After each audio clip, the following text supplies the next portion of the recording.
আমার নবী পাক সাল্লাল্লাহু আলাইহি ওয়াসাল্লাম বলেছেন হাদিসে, তোমরা বিয়ে করবে যারা 4 শ্রেণীর মেয়েকে বিয়ে করবে। একটা হচ্ছে সম্পদশালী, দ্বিতীয় হচ্ছে দেখতে সুন্দরী, তৃতীয় হচ্ছে ভালো বংশের, চতুর্থ হচ্ছে নেককার নারী। তবে সবচেয়ে নেককার নারী হচ্ছে প্রাধান্য বেশি দিয়েছেন আমার নবী পাক সাল্লাল্লাহু আলাইহি ওয়াসাল্লাম। নেককার নারী বিয়ে করবে, সে যদি গরিবের মেয়ে হয় সেই হচ্ছে শ্রেষ্ঠ তোমার কাছে।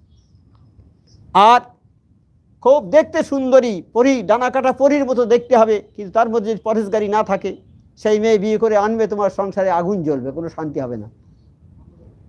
এরকম ঘটনা তো বাস্তব জীবনে অনেকের ঘটেছে, অনেকে জানে।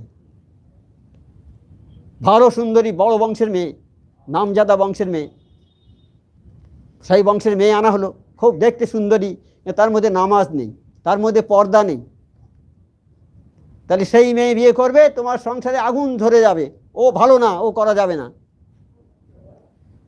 মেয়ে খুব কালো, কিন্তু যদি পরেশগার হয়, গরিবের মেয়ে হয়, সেইটাই বিয়ে করবে, সেটাই বিয়ে করা ভালো।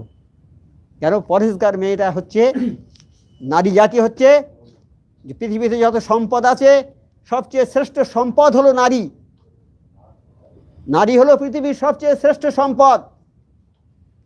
আমার নবী পাক সাল্লাল্লাহু আলাইহি ওয়াসাল্লাম বলেছেন হাদিসে যে নারী হচ্ছে সবচেয়ে শ্রেষ্ঠ সম্পদ। এই নারী পরেশগার মুত্তাকি নারী হবে। যদি গরিবের হয়, দেখতে খারাপও হয়, ওই মেয়েকে বিয়ে করবে, তোমার সংসার ভালো হবে। তোমার যে ওই মেয়ের পেটে যে বাচ্চা হবে, সে ওলি আল্লাহ হবে। হ্যাঁ, আজকে 1,24,000 পয়গম্বর, আমার শেষ নবী হযরত মুহাম্মদ মুস্তাফা সাল্লাল্লাহু আলাইহি সাল্লাম, এ তো সব মায়ের পেটে থেকে হয়েছে। তাহলে এই মায়েরা ভালো ছিল বলেই তাদের পেট থেকে ভালো সন্তান হয়েছে। আর এই মায়েরা সন্তান যখন পেটে আসে, ওরা শুনতে পায়, ওরা মায়ের পেটে থেকে শুনতে পায় মা কি বলে না বলে।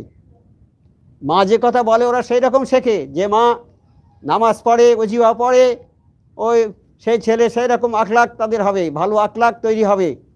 আর যে মা ওই জি বাংলাতে যাবে, সিনেমায় যাবে, বেপর্দায় চলবে, বাইরে যাবে, গান করবে, হিন্দি গান, বাংলা গান, বিভিন্ন রকমের গান করবে, এ করবে, হ্যাঁ, তা সেই মা পেটে যে ছেলে থাকবে, সেই ছেলে কি হবে? সে তো ওই আখলাক হবে।